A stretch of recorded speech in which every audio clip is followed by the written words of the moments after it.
Before I formally start this meeting, I will go to each subcommittee member to confirm that they can hear and be heard. This is a legal requirement for me to do so under the local authorities and police and crime panels, coronavirus, flexibility of local authorities and police and crime panels, England and Wales regulations 2020. So if you could verbally confirm that you are able to hear me, and I will confirm in response that I can hear you. Where practicable, please also have your video switched on so that you can be seen by other members in attendance and by the public watching. First of all, Councillor Elizabeth Foxton.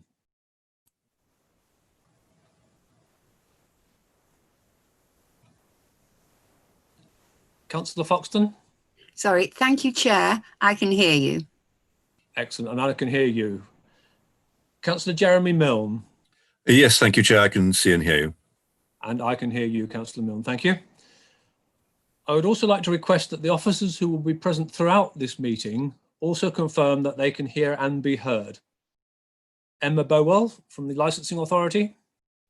Yes, I can hear you, Chair. And I can hear you. Caroline Marshall, Clerk to the Committee. Yes, Chair, I can hear and see you. And I can you, Caroline, thank you. Alice McAlpine, the Legal Advisor to the Committee. Can hear and see you, Chair. Thank you. And Sarah Buffrey, our Technical Support Officer. Yes, I can see and hear you, Chair. And I can see you, Sarah, as well. Thank you very much.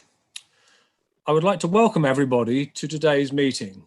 The Council is video and audio streaming this meeting live on the internet and making an official recording. This recording forms a part of the public record of the meeting and will be available on the Council's website. Please note that while it is only a legal requirement that you have your audio switched on, it is the Council's preference that, where you are able to do so, you also have video switched on. Please remember what you do and say in this meeting has a global reach, and your words and actions should be chosen carefully. May I also remind members to ensure they are wearing their headsets while listening and speaking during the meeting. This will ensure that the audio quality is of the highest possible quality and background noise is significantly reduced. And I'm accepting myself in this because my headphones are packed up. So that's my excuse for this morning. As these are extraordinary circumstances, there are some additional points for members and officers to be aware of. As a part of our meeting etiquette, and in line with our normal committee practices, all microphones apart from mine will be placed on mute at the start and during the meeting. I will then run through the agenda in the customary way. When you wish to speak, please use the hand button against your name in the participants list, which should be on the right-hand side of your screens. I will then invite you to speak in order of hands being raised. Please remember to unmute yourself and speak and mute yourself when you have finished. Please do not raise your physical hand, as I do not wish to miss anybody who may wish to speak. Please note that the chat facility has been switched off to ensure that members' contributions can be offered through the spoken voice and for the public record. Please ensure that all mobile devices are also switched off to prevent interference with the audio and video systems. If any attendee loses connection with the meeting, will be paused to ascertain if connection can be restored quickly. If it is not possible to recover the connection within a reasonable amount of time, the meeting will continue as long as a quorum of committee members remains able to hear and see the proceedings and be heard. If you plan to leave before the end of the meeting, please could you indicate this in advance. Where committee members are required to vote on an item, I will ask each committee member in turn to indicate verbally if they are for, against or abstaining on the resolution proposed. The results of the roll call will only be recorded in the minutes of the meeting where there is a requirement to record a name vote. If a committee member has not been present for the whole of the discussion on an item due to a technical failure, then they should not vote on that item. Are there any questions before I continue? No? Good. Thank you. Then I will formally open the meeting. Item 1 on our agenda today are apologies for absence. There's just one apology, Chair, which is from Councillor Tony Johnson. He unfortunately cannot attend today. Yeah, that's noted. Thank you, Caroline. So I take there are no name substitutes as all other members are present. That is correct, and I can confirm that we are quorate. Thank you very much, Caroline. Item 3, declarations of interest. Are there any Schedule 1, Schedule 2 or other interests to be declared for items on the agenda today? Could you please do this by raising your virtual hand, and I will then ask you to speak to notify the meeting which item you have an interest in and the nature of that interest. Are there any declarations from members? That therefore is a negative. Thank you, members. So we are dealing with 2 applications this morning, and the applicants and speakers for each second application are welcome to stay in the meeting. So I'll ask Democratic Services to place you in a waiting room.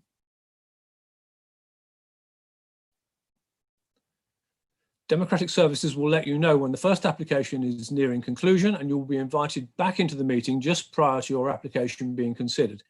If you wish to, you may also follow the meeting via the Council's YouTube channel. Could I ask that members for the second item are placed in the waiting room, please?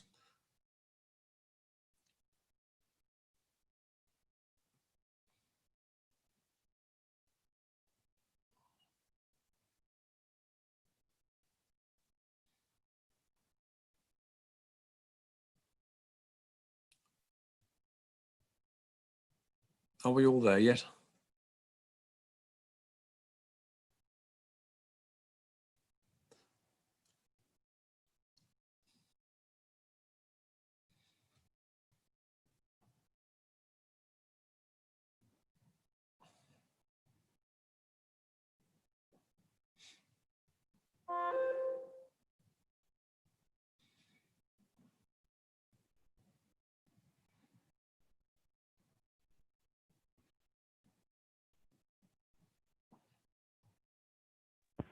Yes, Chair. The participants for the second item on the agenda are now sat in the waiting room. Sorry, Caroline, it appears that we still have the applicant for the second application in the room.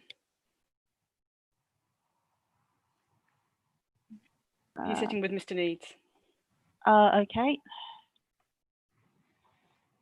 There we go. Yep.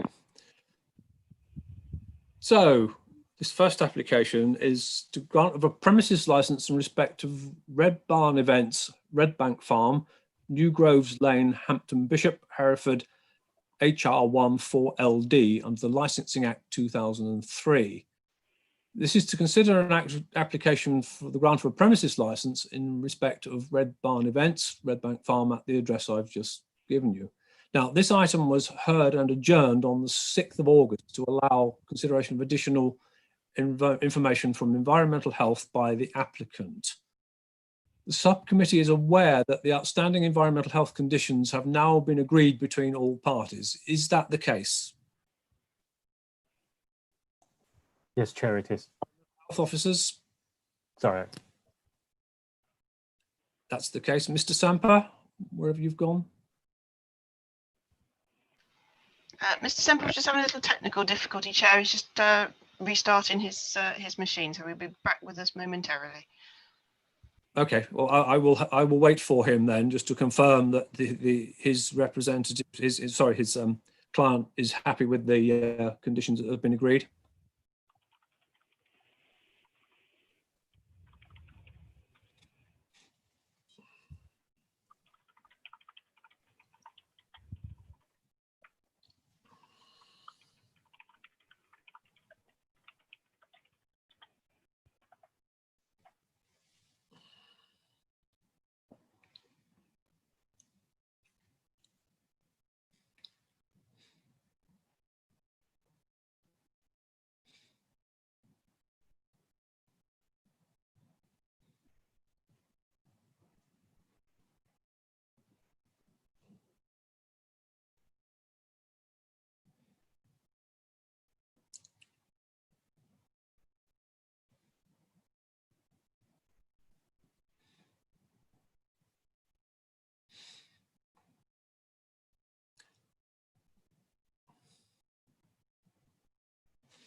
Ah, Mr. Sembo, you're back. Ish.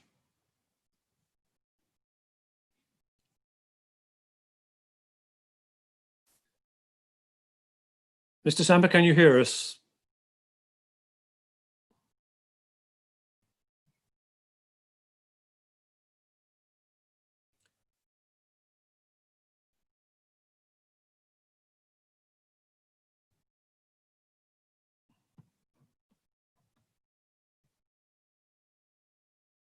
Mr. Sampa, can you hear us?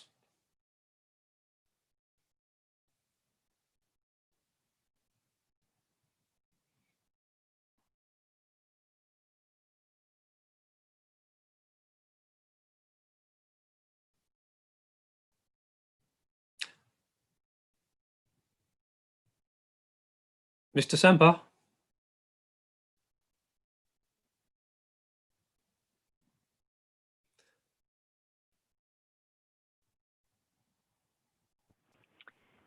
Mr. Sampa, can you hear us?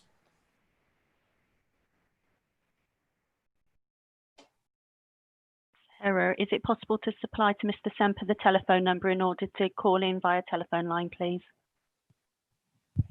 No problem.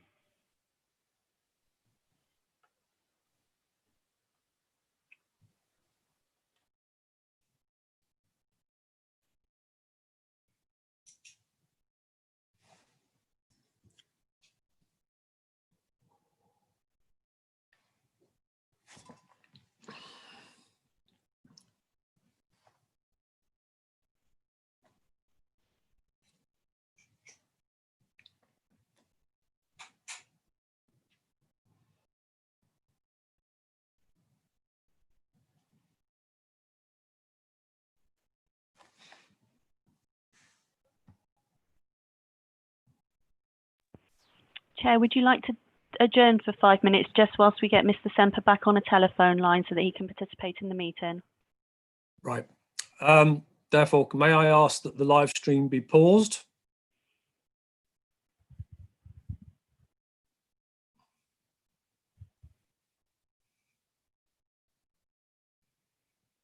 While looking to seek agreement that the So- conditions have been agreed. We are now live streaming again, I believe. Sarah?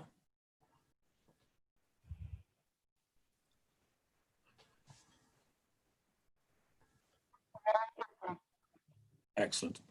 Right, where we left off, Mr. Semper, can you hear and see us? Yes, I can, sir. Okay, excellent.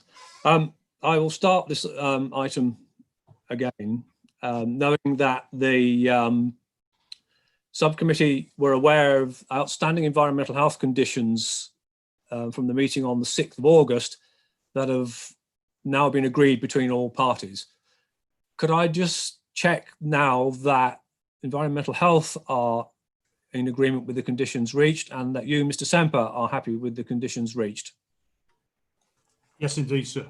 Yes, indeed, sir. Mr. Trezins? Yes, we are agreed, yes. Excellent. That's good news. So I will now ask my fellow committee members whether they want any further information on this application. Councillor Foxton?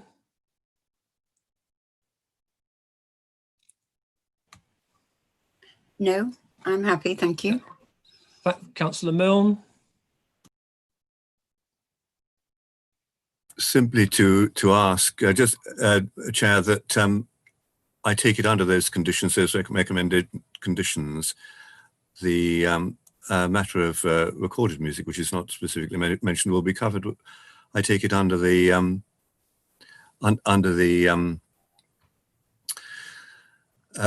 condition.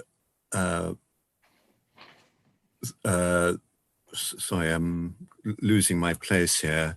The one of the conditions I think has for a plan, isn't it? A noise management plan. Condition 3, that's right. Yeah, that will be covered on condition 3. I take it the issue of recorded sound. Mr. Trezins? That's the intention of that condition, yes. Thank you. Okay. Thank you. So I'd now like to formally request that the live stream be paused and the committee will adjourn that to consider the decision. So if the Chair, live before you do that, the yeah. licensing authority have raised their hand, so you may wish to ask the licensing authority the point they wish to make. Yes, Mrs. Bowell. Thank you, Chair. It's just to clarify as well, and for clarity really for the committee members, that the agreed conditions were published in a supplement yesterday or the day before. Yes, thank you. I think we've seen those. Very well. Can I now ask that the live stream be paused and we will adjourn to the adjoining. I'm having technical difficulties now, so in that my other screen's gone blank.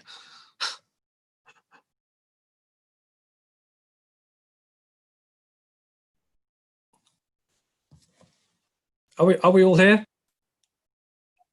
Excellent. Thank you. Welcome back, everybody. Can I just now check that the committee members can be seen and hear? Councillor Foxton. Thank you, Chair. I can see and hear you. Councillor Milne. And Yes, I can see you and hear you perfectly clearly. I can see and hear you clearly as well, both of you. Thank you for and thank you for your patience, everybody. The committee has considered its decision and it runs as follows. The committee has heard from the environmental health team and the applicant, and taking into account the meeting and the information that was given on the meeting of the 6th of August. Taking that into account and all the fact that all the conditions have now been agreed between the applicant and the environmental health team, the committee is happy to grant the licence. That is the end of that item. If you'll just adjourn for 2 seconds while I get my other screen up and running.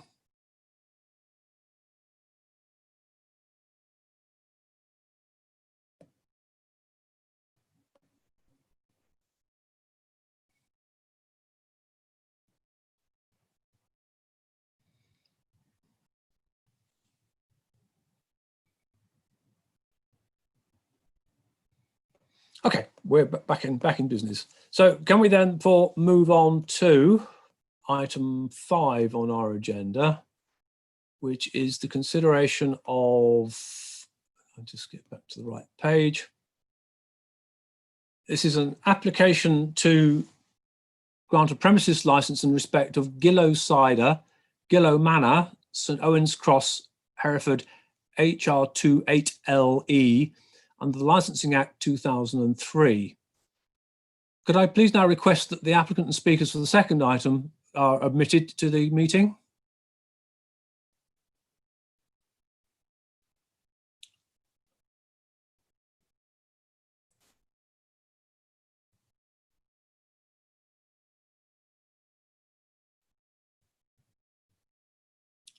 Are we all here? Yeah, well, yeah. There's more than that. I don't know. Caroline, are we all with us? It appears so, Chair, but you will need to do a roll call as we get to the speakers, just to double check. I am just about to do that. Right, ladies and gentlemen, could I just confirm before we proceed that all the applicants and speakers can see and be heard. I have some public representatives. Mr. Michael Lowe. Present. Thank you, Mr. Lowe, and I can hear you. Mr. Andrew Cochrane, which is a solicitor. Yes, good morning. Watkins. Good morning, Mr. Cochrane. Good morning to you. Penny Lowe, Miss Penny Lowe. Hello, yes, I'm here and can hear you, thank you. Thank you, and I can see and hear you. Ms. Elizabeth Malcolm.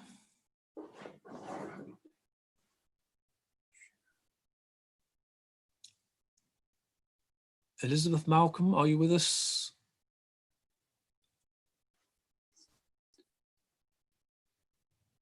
I can't see a Jane with Miss Malcolm's name on it. Chair, it doesn't appear that she's joined the meeting, so I will ask Sarah if she could just follow up, but I can confirm that the meeting details were sent to Elizabeth Malcolm. Okay, thank you. I'll move on then to Adrian and Jane Parr. Are you in the same room together? Mr. and Mrs. Parr, can you see and hear me? I can see and hear you. I can see you. Hello, yes. Yes, we're in the same room together. And Mrs. Bennett, I believe you're here as well. Yes, I can hear and see you. Thank you, Mrs. Bennett. And from the Parish Council, Councillor John Lyons. I can see you, Mr. Lyons, but I can't hear you.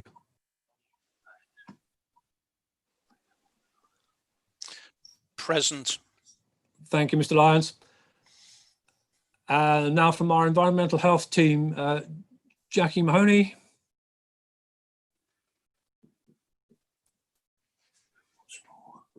Good morning, Chair. Thank you. I can hear and see you.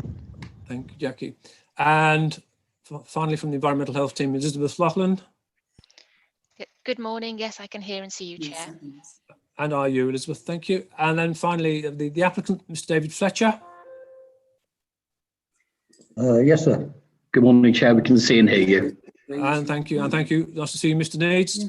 And the agent for the applicant, Mr. Nick Samper. Good morning, sir. I can see and hear everyone. Thank you. Okay, let's proceed then. This is the purpose of this hearing is to consider an application for the grant of premises license in respect of the Gillow Manor. I've just touched my screen at the address I've just given. The order of speakers will be Emma Bowell on behalf of the licensing subcommittee, Jackie Mahoney and Elizabeth Loughlin for environmental health. Then we'll have the public representations, and the order will be Mr. Michael Lowe, Mr. Andrew Cochrane, Ms. Penny Lowe, Elizabeth Malcolm, if she's allowed, she's made her way into the room, and Mr. and Mrs. Parr, and then the parish council, Councillor John Lyons, and then from the applicant for Mr. Fletcher and Mr. Semper, and that will be followed by questions from members of the committee. So if we can start with Emma Bowell, please, from behalf of the licensing subcommittee. Emma. Thank you, Chair. As the Chair previously said, this is to consider an application for a grant of a premise licence in respect of Gillow Cider, Gillow Manor at St Owen's Cross, Hereford. The recommendation is that the subcommittee determine the application with a view to promote the licensing objectives in the overall interest of the local community. They should give appropriate weight to the steps that are appropriate to promote the licensing objectives, the representations, that includes any supporting information that is presented by all parties, the guidance issued to local authorities under Section 182 of the Licensing Act 2003 and the Herefordshire Council Statement of Licensing Policy 2015 to 2020. There are a number of options open to the subcommittee today. One would be to grant the premises licence in its entirety. Grant the licence subject to modified conditions to that of the operating schedule, where the subcommittee considers it appropriate for the promotion of those objectives. To exclude from the scope of the licence any of the licensable activities to which the application relates. To refuse to specify a person on the licence as the premises supervisor, or to reject the application. And the reasons for these recommendations is that it ensures compliance with the Licensing Act 2003. The application for the grant of a premises licence has received relevant representations and is therefore brought before the subcommittee for determination. The applicant is David Fletcher and the agent is the licensing guys. The application was received on the 24th of June 2020, with consultation ending on the 22nd of July 2020. The application, which can be found at Appendix 1, requests the grant of a premise licence to allow the following licensable activities during the hours shown. live and recorded music, live music being indoors and outdoors, and recorded music indoors, Friday to Saturday, 9 a.m. until 1 a.m. The sale and supply of alcohol for consumption on and off the premises, Sunday to Thursday, 9 a.m. until 11 p.m. and Friday to Saturday, 9 a.m. until 1 a.m. They've also requested late night refreshment, indoors and outdoors, Friday to Saturday, 11 p.m. until 1 a.m. And for all licensable activities mentioned, from 0900 until 1 a.m., Valentine's Day, Christmas Eve, New Year's Eve, bank holidays, and Sundays preceding bank holidays. Although live and recorded music has been applied for between the hours of 9 a.m. to 11 p.m. Sunday to Thursday, it would only be licensable if there were more than 500 people. One representation has been received from the responsible authorities, which is Environmental Health. This is an objection to the application and can be found at Appendix 2. 27 relevant representations have been received from members of the public that the licensing authority has accepted as being relevant and can be found at Appendix 4. And 3 representations were received from members of the public and were rejected as they received outside of the consultation dates. And 12 representations were received from members of the public opposing the application, which has been rejected as not being relevant.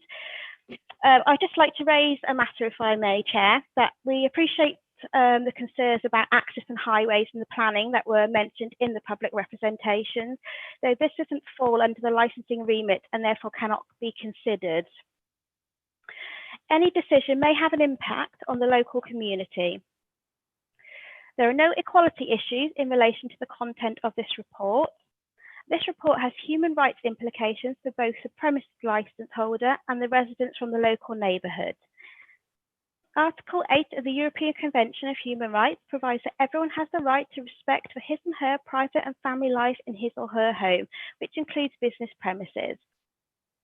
There is unlikely to be any financial implications for the authority at this time.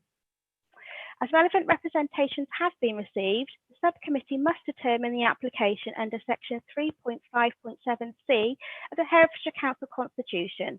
The representations must relate to the licensing objectives, and the subcommittee must determine the likely effect of the grant of the premises licence on the promotion of those objectives. The licensing authority must have regard to the promotion of those 4 objectives, which are prevention of crime and disorder, public safety, prevention of public nuisance, and the protection of children from harm in exercising its functions under the Act. The subcommittee should be aware of a number of stated cases which have appeared before the Administrative Court and are binding on the licensing authority, and your legal advisor can advise you further on those. Schedule 5 of the Licensing Act 2003 gives a right of appeal, which states decision to grant a premises license or impose conditions, and there is also a 21-day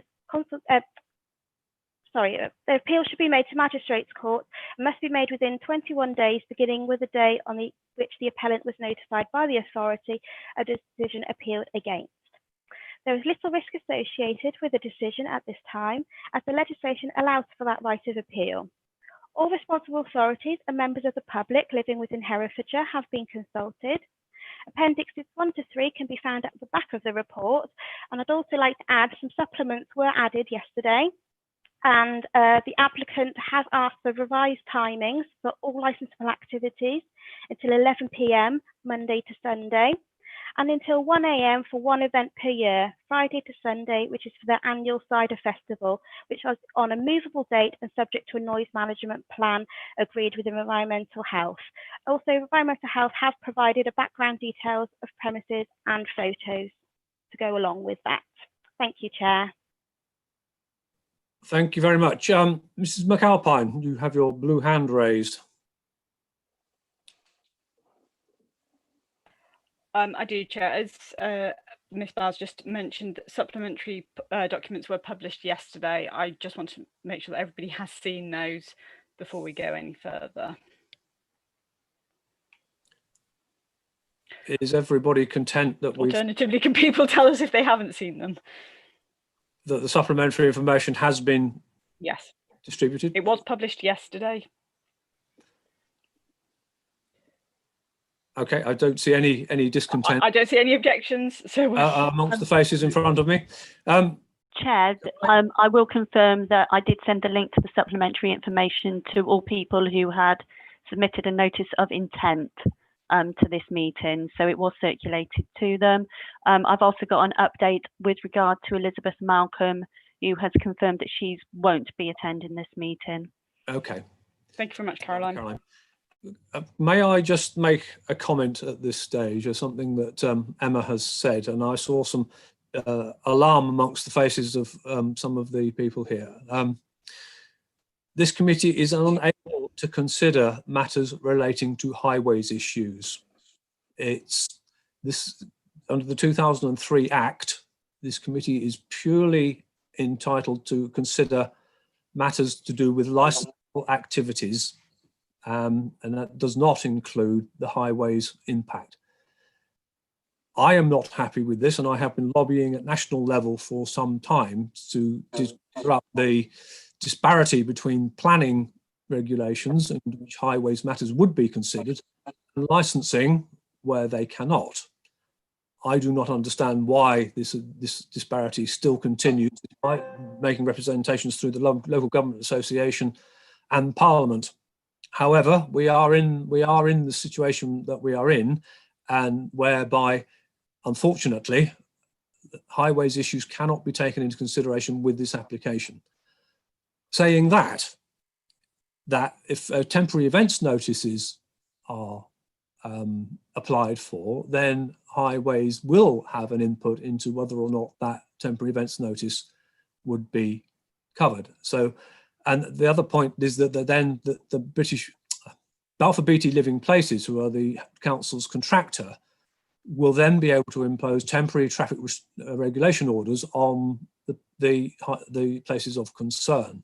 So I hope that clarifies some of the issues that are coming before you today. It is not a happy situation, and I think most of the people who know me on this committee know that I am not happy with that situation.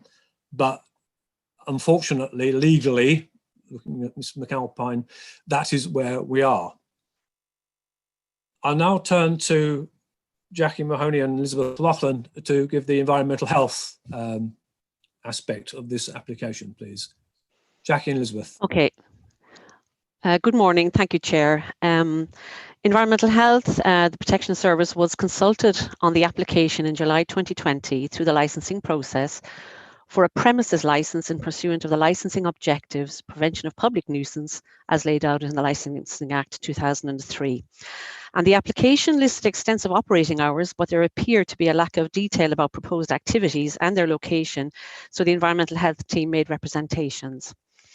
And the applicant had not consulted with the Environmental Health Pollution team before the application was made, nor was a noise management plan provided with the application.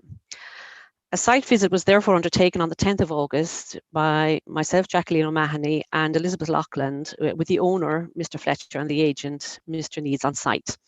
And discussions were had and more details were provided to officers in relation to the proposed activities, the anticipated frequency of events, and the proposed hours of entertainment with regard to public noise nuisance. And from the visit and discussions, it was confirmed that this application was for two main activities. The first activity relates to the general use of the premises throughout the year as a tap room, bottle shop, where Gillow ciders would be sold to customers by appointment only. And sale of alcohol on site would be mostly by appointment, either pick-up sales or group bookings, available for tasting sessions provided in the tap room and occasional open days for cider tasting. These activities could include the provision of music activities, with the times of music up to 2,300 hours, 7 days a week. And it was indicated by the applicants that they anticipated this would only be a couple of days a week at the most, and general numbers indicated were 20 to 50 people, but they wouldn't anticipate over 100 people on the whole. And the music at these events would generally be secondary to the cider tasting, bar and shop activities. The second activity relates to one annual cider and music festival held over 3 days, Friday to Sunday, in the summer, usually in June. And this event had been previously held under temporary events notices where approximately 250 people attended.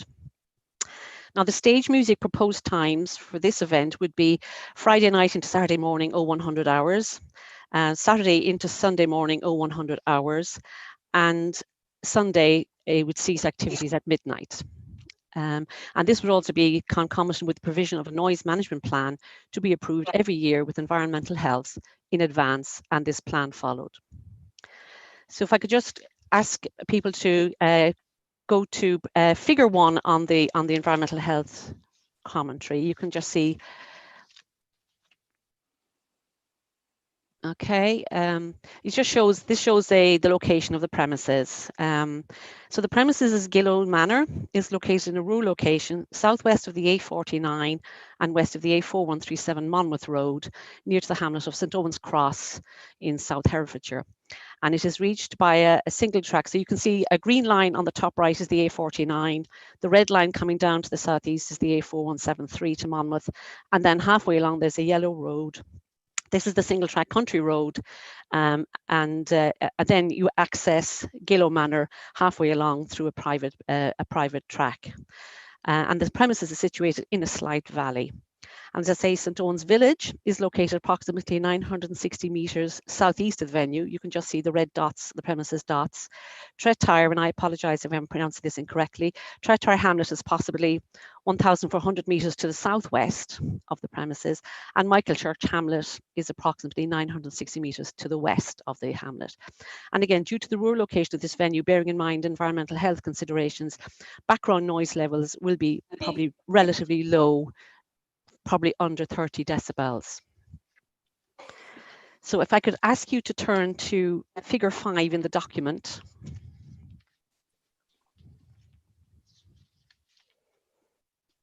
This will hopefully show you the licensed premises venue, proposed licensed premises venue.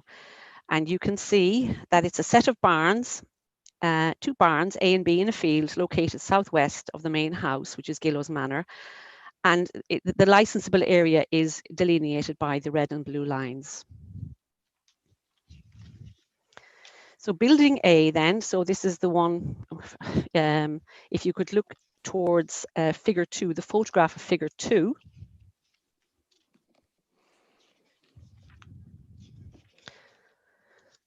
So this is the proposed tap room. And there's a shower and toilet block to the other side, separated by a covered open walkway. So this tap room is proposed to host the bar and the seating entertainment area for group bookings and customers. And the tap room is still requiring works in regard to windows and internal fittings. And the entrance to this tap room then will be facing west into the covered area, just to the left-hand side of the photograph of figure 2. Now, if you could just move then on to figure 3. This shows an open barn, and this is identified on the plan as the stage area for the single annual music event over 3 days. And the stage is to be sited inside the covered barn with 2 open sides. And the main dance area will be immediately in front of the stage. As I say, this is the proposed stage area. The green structure to the left will not be there during the event. And the stage and music then in this barn is directed in a southeasterly direction to the immediate area in front of the tap room. There will also be marquee structures on the other sides, creating a defined festival entertainments area housing the bar and the sitting areas. And the rest of the field then on the map, on the plan, will provide quieter areas, quieter parts for the event.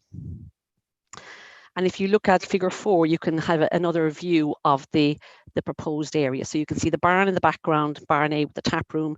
The barn structure on the left-hand side is B, and then your entertainment area and your marquees then will be surrounding this. So it's proposed that live music will be played here with amplification, currently only during the annual 3-day cider and musical festival, usually held in June.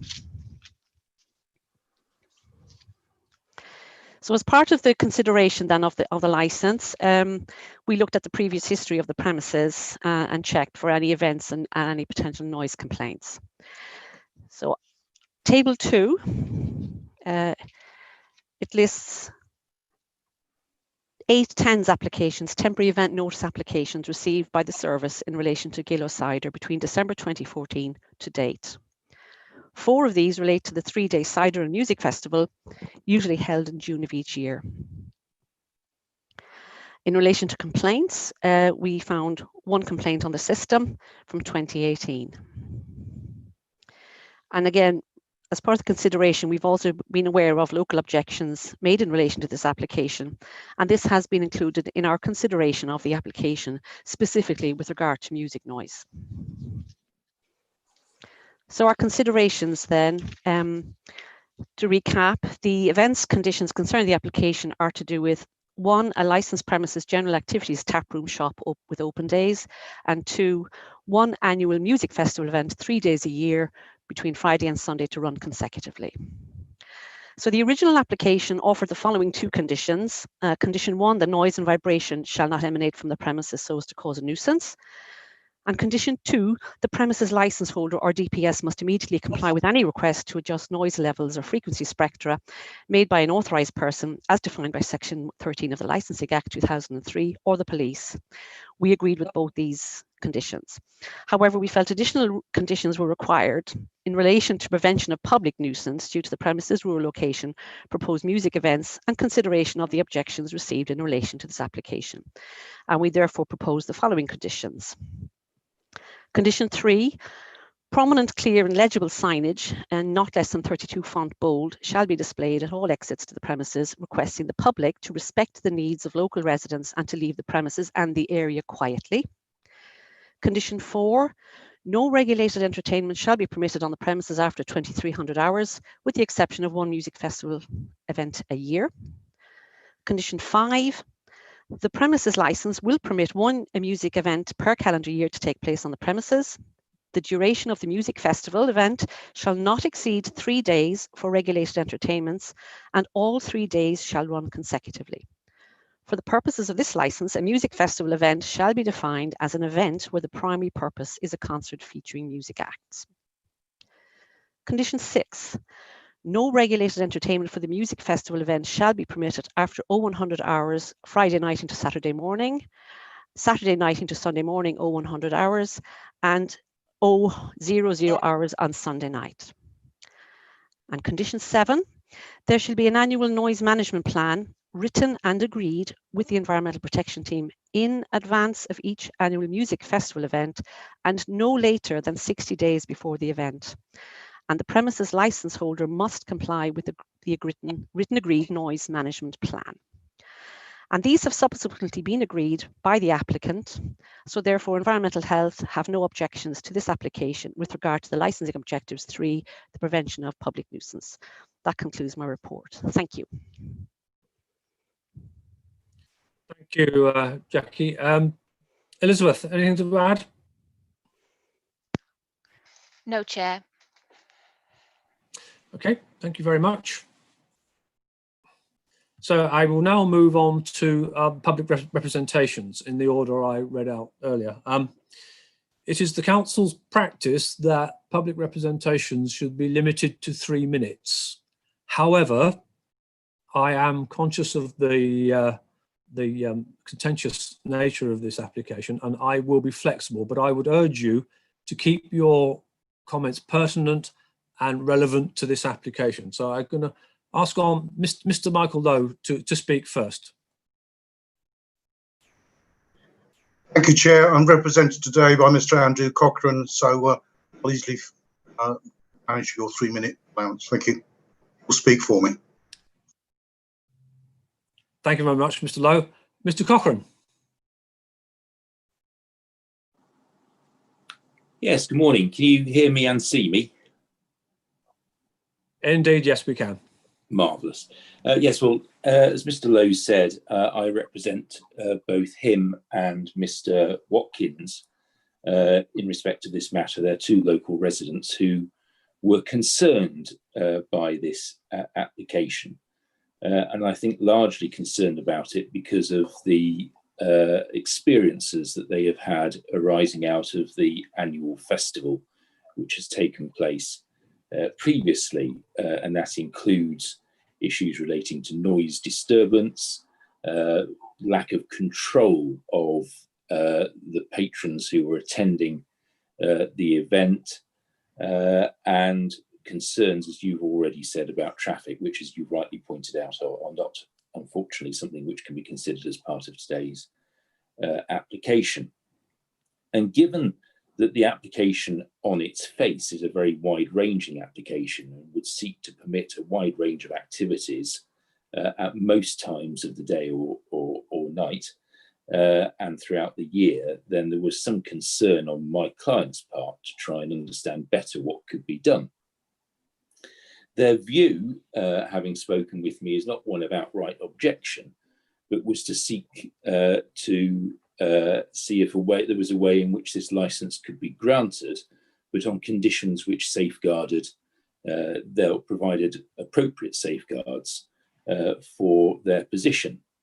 And so I was greatly pleased to see that initially agreement had been reached with the environmental health team, and that obviously provided a fairly strong foundation on which we could hopefully move forward to some sort of compromise.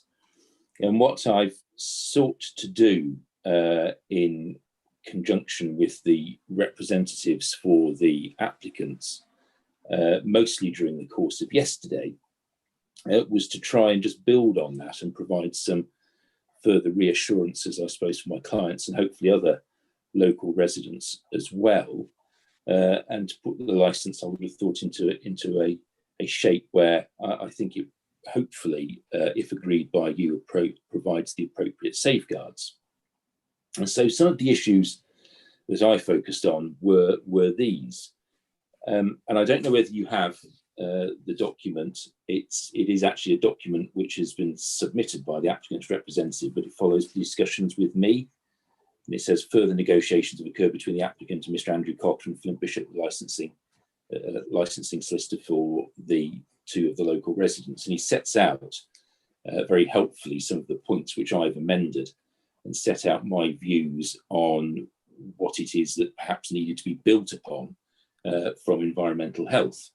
And if you've got that document, if I try and just go through the points that I've made and why I made them. So taking the first point, he's suggested that we remove all references to late night refreshment, live and recorded music from sections 10, 11 and 14. That means that apart from the annual festival, the license, that there would be no licensable activity permitted of late night refreshment, live or recorded music on this license. It would effectively be an alcohol only license. And the reason that I say that is because late night refreshment is a licensable activity which only applies after 2,300 hours anyway. And if all the activities were to be pulled back to 2,300 hours, there is no point having it. And live and recorded music is, as you will know, Chair, as a result of deregulation, now deregulated for audiences of under 500 up until 2,300 hours. And therefore, having received confirmation... I hate to interrupt you in full flow, but are you saying to me that this is work in progress with the applicant? No. No, I'm not saying that to you at all. No. No. Sorry, continue. This, unless I'm corrected by the applicant's representative, is a state of affairs which, if you're happy to go along with it, we're happy to accept it, and is something which we think provides appropriate safeguards to our client and other local residents. So if you... I am of the... that it is far better for applicants and objectors to get together and come to some agreement about conditions to go forward, and then agree those with the environmental health team, rather than sit in the committee, and which can become quite combative. Can I just ask, as Mr. Needs is down there with the applicant, what is your view of Mr. Cochrane's statement so far, Mr. Needs? Yeah, Mr. Cochrane's statement is accurate. We've discussed everything with him. He's working on behalf of some of the closest neighbours, and we've worked together to come to an agreement that safeguards everybody.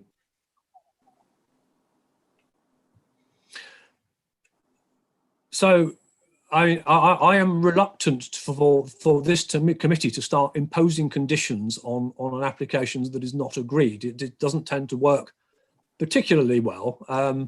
rather than using conditions that are agreed between all parties. Alice, could you help me out with some legal jargon, please?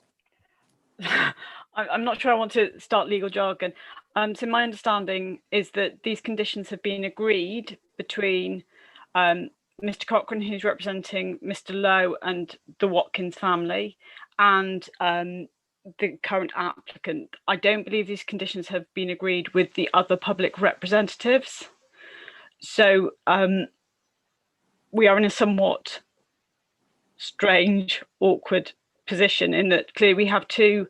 Sorry, Mr. Cochrane, can you confirm if these conditions are accepted by the applicant, then both your clients no longer effectively have an objection to this application? That's correct. But it might be helpful if I could perhaps just explain the logic of what I'm doing. So I'm happy for you to continue. I think we just need to be clear that we have some objectors who effectively on agreement no longer object, but we do have others who still do, who have made relevant representations who do still object to this application. Yes, I'm only acting for two. I will come to those. I appreciate the time that the members of the public have taken to come and attend this meeting. What I'm anxious to do is that everybody gets a fair hearing. If there are areas of agreement, then let's ask the remaining members of the public here who are not necessarily in agreement what their concerns are here, and so that we can air them in public, and then maybe we can adjourn maybe to another day to see if there's some way that the applicant can liaise with the members of the public that are still concerned about this application, and use that as a way going forward. But Mr. Cochrane, continue, please. Sorry, in effect, the first point is this, that if the applicant was reducing their licensable activities back to 11 o'clock, which is what they agreed with the environmental health team, then the point that I made was that you don't actually need to have a licensable activity of recorded music or live music, because it's not licensable anymore up until that time, unless you wanted to have participants of more than 500 people, which the applicants have said that they don't. So in those circumstances, what I suggested is that late night refreshment, which as I've said already doesn't apply after 2300, live and recorded music just be removed from the application altogether. And I hope that would provide further reassurance to everybody. So it's a sort of bit of a technical legal point, but it would mean that they can't have events there after 11 o'clock or even up to 11 o'clock, which would be for more than 500 people, because they would be relying entirely on the deregulation provisions. The second point is a relatively small point of tidying up, in that the idea is that they will be allowed to have this 3-day consecutive event, probably in June of each year, and they can only have one per year. And I felt, and some may feel it's a little pedantic, but I felt that it might be helpful if we were to define what we meant by a year. And I've just put the period defined as running between the 1st of January and the 31st of December. So that in that period, every year, you can have one annual cider event. That was the only point on that. The other point which I made was that I think in the reduction of licensable activities, the hours that was proposed in respect of the annual event, it was said that the hours would be reduced to 0100 on a Friday, Saturday and Sunday. And I actually pointed out that by reducing it to 0100 on a Sunday, or having it at 0100 on a Sunday, was actually going to be greater than was originally applied for in the application. And so I've suggested that live and recorded music on the Sunday of the event should actually curtail at 2300 hours. And because it curtails at 2300 hours, late night refreshment is no longer required, because obviously you can't have late night refreshment before that time as a licensable activity. So that was just a point on the drafting. If you go back to the original application and you look at it, you will see there's, I think, unless it's on a bank holiday Sunday, and that won't happen because it's intended to be in June, that licensable activities for live and recorded music should cease at 2300 hours. So that was the simple point on that. The other 2 points were to deal with the noise management plan. And I'm very cognizant of the fact that the noise management plan is to be agreed and will be agreed with the environmental health officer. That's absolutely fantastic. But it would be helpful, for example, if we were to know the name or telephone number of somebody who could receive and respond to complaints if there are complaints arising during the event. And so I suggested that, that there should be somebody who could receive and respond to complaints, including a telephone number. And I also suggested that so that in effect the applicants could be held to account over their noise management plan if necessary, that perhaps a copy of the plan could be deposited with the clerk to the local parish council. And that could have all the details of who you needed to contact in the event that there were concerns during the event. And it could be sort of published there so everybody knew how they could deal with things. And the final thing is, because my clients particularly have had some issues with people just wandering about and climbing into their tractors and all that sort of thing as part of the event, I said that perhaps it would be a good idea if you at least carried out a written risk assessment as to whether or not you needed to have any SIA registered door staff present at the event, and that if that was considered to be suitable, then they would put door staff on, or if they didn't, they would be able to justify it by reference back to their own risk assessment. That's it. Thank you, Chair. Thank you, Mr. Cochrane. Could I turn now to Mrs. Penny Lowe?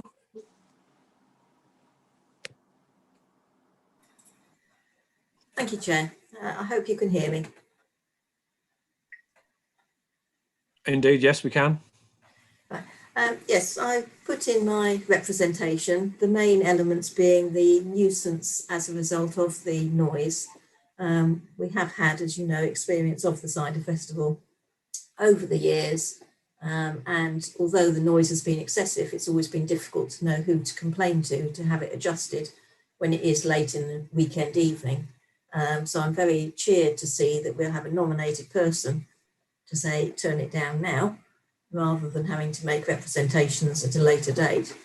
The other element that I wasn't entirely certain of was the public safety. My understanding was that the licensing authority did need to consider public safety.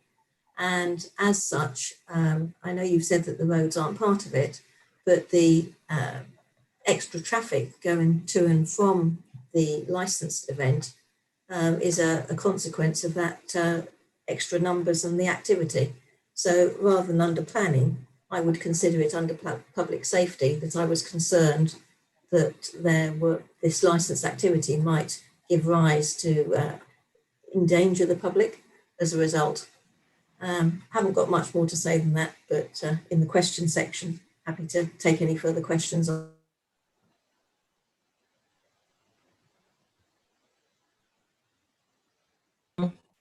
Mr. and Mrs. Parr, are you going to contribute together?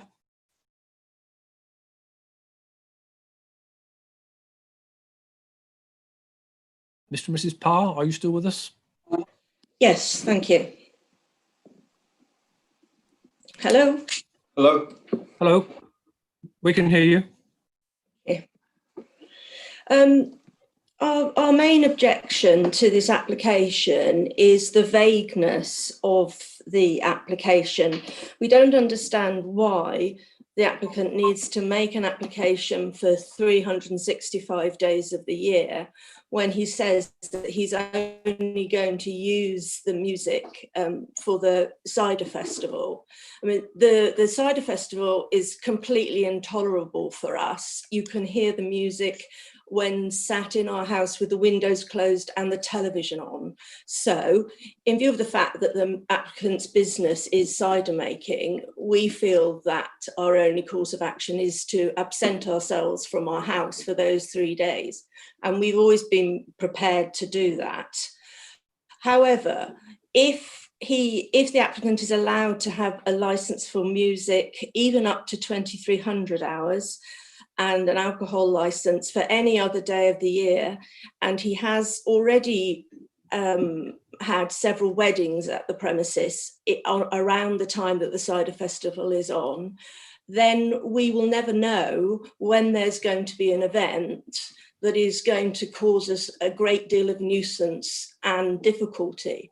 And I would also add that the event might finish at 2,300 hours, but the noise nuisance does not.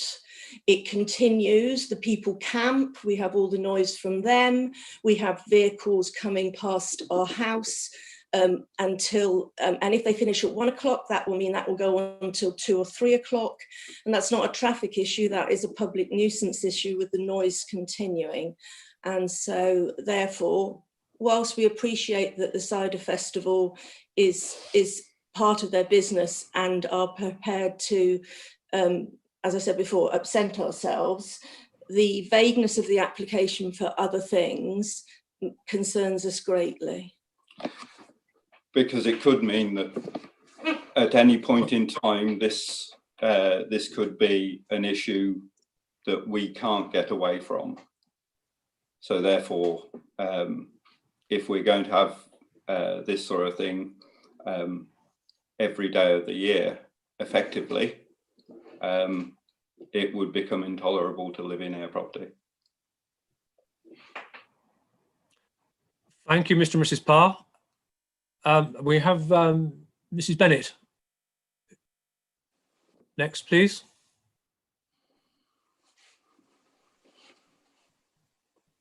Mrs. Bennett.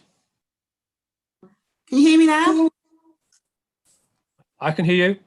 Okay. Thank you for letting me speak today at the meeting. I agree with Mr. and Mrs. Parr that there seems to be a vagueness around what exactly the applicant is looking for in this application.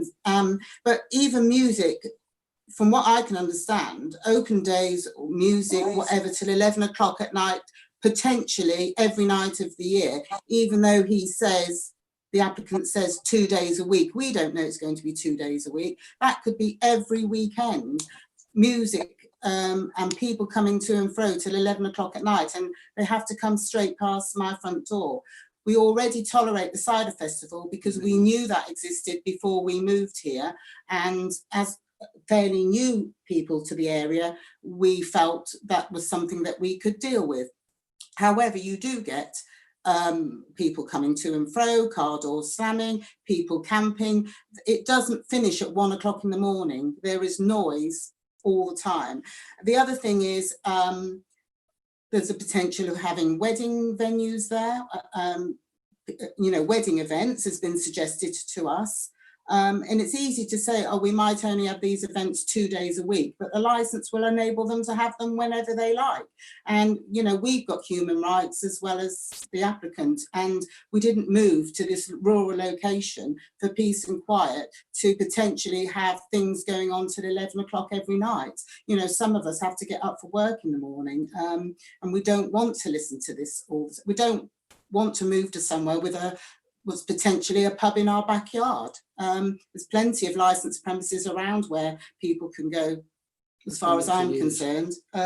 So that is my objection. A, the vagueness of what is exactly they're asking for, and B, that needs to be substantially clarified. And the only thing that I will agree with is the continuation of the cider festival, because that was already here before I moved here. So I am willing to not object to that, but I don't agree with having music and license activities every day of the year till 11 o'clock at night, a few hundred yards from my door, with all the traffic, you know, and it's sad that the road situation will be really bad, and I know you can't consider that, which I think is totally ridiculous, because that is a huge part of where we live. And so okay. That's what I wanted to say. Thank you very much, Mrs. Bennett. That's your contribution. And now may I turn to the Parish Council. Councillor John Lyons, please. Hello, thank you, Chairman. Can you hear me? I can indeed. Okay, thank you. I know we are happy that the current or the application in its current form is considerably different from the original application, and a number of the points that we know were voting or we know did not agree with have been removed. However, the live and recorded music till 1 a.m. in the morning is completely unacceptable. As I know, Mrs. Bennett said, there's a lot of people that live here that need to get up in the morning to go to work. There's people on call. There's people from the emergency services that get called out in the middle of the night. Having your sleep being disrupted is completely unacceptable. That's now my first point. Excuse me. Also, the settlement of St. Owen's Cross lies approximately 800 metres as the crow flies from Nogillo Manor. And for a number of years, the residents of St. Owen's Cross have tolerated the cider festival because it's it's a once a year event and we accept it. But there's the knock-on effect of the additional traffic that I know that we can't talk about the traffic. However, it is a public safety issue. I know St. Owen's Cross is a well-known accident black spot. I mean, the A49, A4137, B4521 triangle, there's been 21 major accidents here in the past 5 years. Luckily, there's been no fatalities, but that's only because of the emergency services being able to attend the scene quickly and get people to no hospital. The sound level is completely unacceptable. I know I live in St. Owen's Cross, approximately 1.5 kilometres away, and I hear the sound at 11 o'clock at night, 12 o'clock at night. So I know it's good that there's going to be a sound mitigation plan, and the people that we can ring to complain. It's just that the noise needs to be considerably less. There's also the application has shown a number of the 2 event buildings with 3 toilets and 2 showers. However, I know I've been on the parish council for 7 years, and we've never ever seen any applications for these buildings to go up. So I know that's interesting, isn't it? And I know also we think that there'll be inadequate sanitation and waste management, and under the current COVID-19 regulations, God knows what could potentially happen that could result in a local lockdown. Okay, I know that's my point. Sorry, Councillor Selden, you're on mute.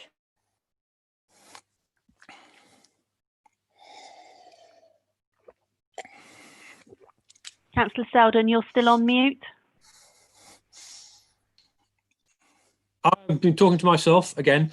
So unfortunately, public health issues don't fall within the scope of this committee, whereas public safety does, and defining the two is always a challenge. Alice, you wanted to say something? I was simply trying to tell you that you're on mute, Councillor Selden, and unfortunately, both planning and public health matters aren't within the remit of this committee. We take on board what you say, but they sit with a separate planning committee, and applications have to be made separately for those matters. Okay, thank you. So bonkers as it may seem, that we can't take that into consideration, and I'll have that on the public record. So, Mr. Lyons, is that the end of your contribution? Yes, thank you. Thank you very much for that. Members of the committee, are there any questions for members of the public that you wish to ask at this stage? Councillor Foxton? Councillor Milne? No, Chair. I think the members of the public have put very good cases, very intelligibly. Thank you. Thank you. In that case, I'll turn to the applicant and their agent, Mr. Semper.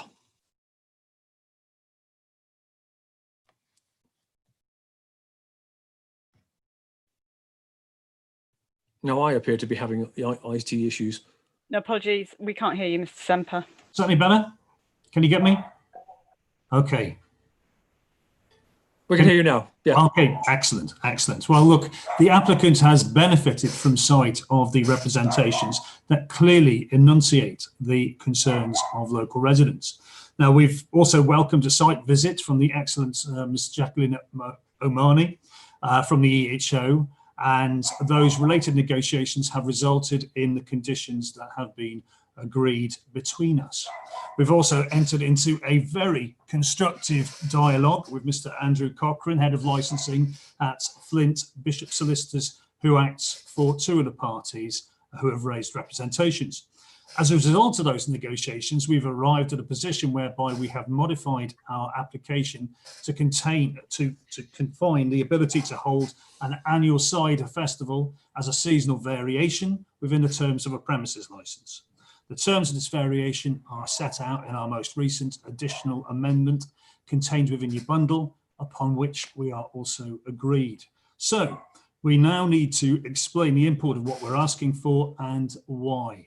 The applicant has agreed to reduce the operating hours to 2,300 hours on 7 days a week, allowing them to operate all aspects of the business effectively. Those areas of business are explained as follows. 1, a tap room. Now, a tap room is to provide visitors with a chance to sample and purchase products produced on site, and would only be selling our own cider and soft drinks. A tap room is not a pub, which offers a very wide selection of drinks. The applicant has never intended to open this operation as a pub, as stated in section 5 of the original application. The tap room will not be opened continuously throughout all times applied for, as the owners are busy away at events selling their own products. If someone wished to visit the tap room to sample products, whether it can be as an individual or as a group of cider enthusiasts, they would most likely have to call ahead to book a time to visit, i.e. appointment only, so that the premises could be staffed. There will be no amplified sound in the tap room, as the area is used to give the visitors an understanding of the cider making process and how Gillow cider is produced in itself.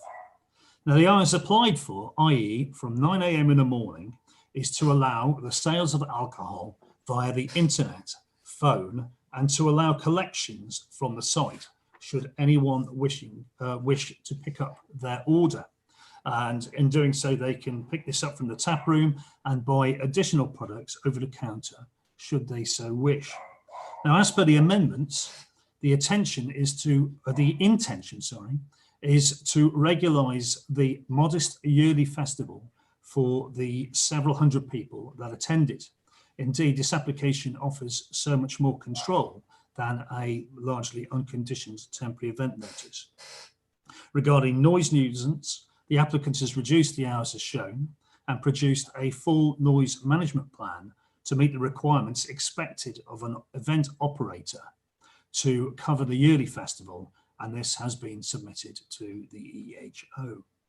Now, you've alluded to it, and we totally get that it's not necessarily part of the licensing process, but if you just let us address it, I'd like to talk to you about the roads. Road safety is not usually, as you said, within the remit of the licensing committees. It's not a licensing objective, so it sits better with planning. But we are not insensible to the public concern. Now, we've consulted Crash Map UK, which is a central resource of road traffic collision data submitted by both the police and the Department of Transport. And we can say from that site that in the past decade, there have been no accidents recorded in the lane that leads down to Gillow Manor. Even so, the applicant intends to marshal the traffic by having one route onto the site and one route off the site should traffic flow become an issue. Unfortunately, and rightly, as the clerk to the council has alluded, that cannot be said at a junction where that lane emerges with the A49 and the A4137. Indeed, there have been 7 accidents at this junction in the last 5 years, and that's the length of the 10s that have been alluded to in Ms. Omani's report. Now, of those 7 accidents in the last 5 years, all have been recorded as slight. 2 occurred in February, 1 in March, 1 in May, 1 in October, and 2 in November. So these accidents, slight or what have you, were completely unconnected with the applicant or the previous cider festivals, which of course have occurred within the 3 summer months. So in summary, we therefore believe that the expectations of the environmental health have been met and the helpful suggestions of Mr. Cochrane incorporated into our amended conditions and the local concerns have largely been addressed. The vagueness was referred to by several of the local residents.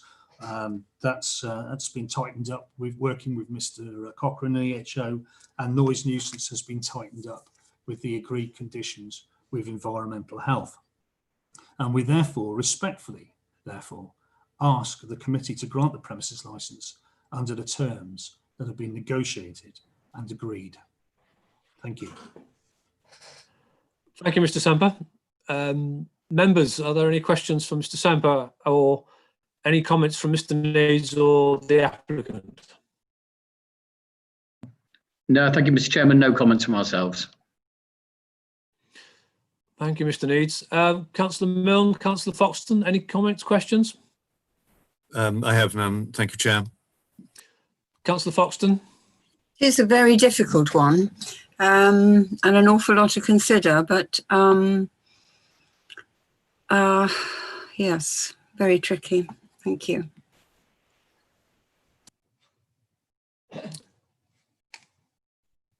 That brings to the end the submissions to the committee.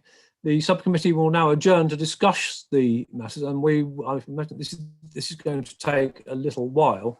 It is now nearly midday. I would suggest we reconvene back here at 12:30.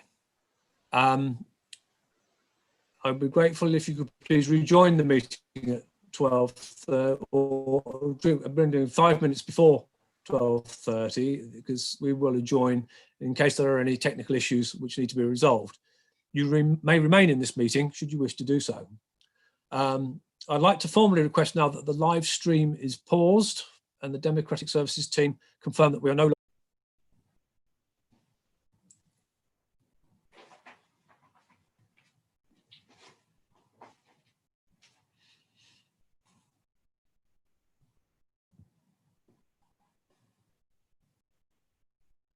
I love technology, me.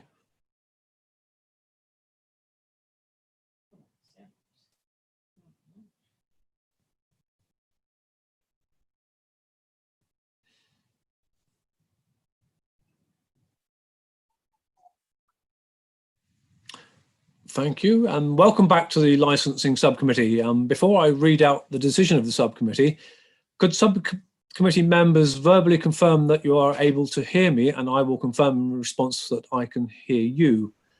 Where practicable, please also have your video switched on so that you can be seen by other members in attendance and members of the public watching. Councillor Elizabeth Foxton. Thank you, Chair. I can see and hear you. And I you. Thank you, Councillor Foxton. Councillor Jeremy Milne. Yes, indeed, Chair. I can see and hear you. Thank you, Councillor Milne. Now I shall go around the officers and other attendees to confirm that they can also hear and be heard. Emma Bowell. I can hear and see you, Chair. And are you, Emma? Thank you. Caroline Marshall. I can hear and see you, Chair. Thank you very much, Caroline. Alice McAlpine. I can see and hear you, Chair. Thank you very much. And are you? Sarah Buffery. Yes, I can see and hear you, Chair. Thank you very much. Members, Mr. Andrew Cochrane. Yes, I can see and hear you, Chair. And you, Mr. Cochrane, thank you. Mrs. Penny Lowe. Yes, I can see and hear you, Chair. And are you, Mrs. Lowe, thank you very much. Elizabeth Malcolm, we don't have Mr. and Mrs. Parr.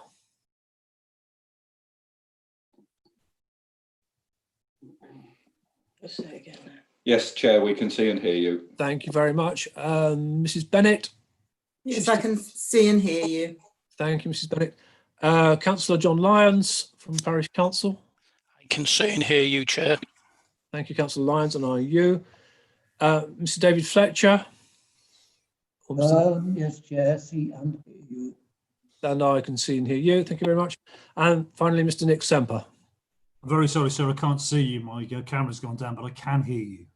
We can hear you. I hope that. Okay, thank you very much. The decision, as always, as with decisions like this, they are quite taxing for us, and we trying to be fair to all parties in this. But the committee has heard from the environmental health team, members of the public and the applicant, and received written representations. We do note the concern amongst members of the public. However, the evidence would suggest that this is mainly about the cider festival and its fallout.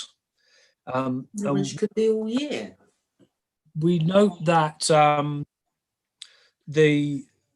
the Live Music Act 2012, that the applicant may have live music up to 2300 without a specific license.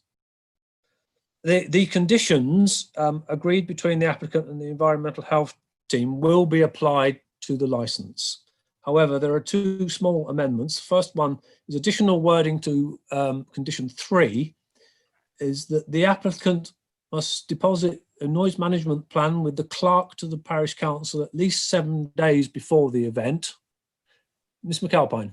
Sorry, Chair. So we've agreed we've applied the environmental health conditions. You're now talking about the additional amended conditions agreed between Mr. Cochrane on behalf of his clients and the applicant. Oh, I do apologise. Yes, these are conditions that were agreed between Mr. Cochrane and the client. The additional wording to those, that was condition 3, and that was my error. I didn't specify that. And the condition that we wish to change is condition 4 of those conditions agreed with Mr. Cochrane and the client, is that the designated premises supervisor will carry out a risk assessment that's submitted and agreed with the local authority 60 days before any event. That is the decision of the committee, and I thank you all for your attendance today. He's got it, basically. Finally, before I close the meeting, can I just check the Democratic Service team that the live stream is now switched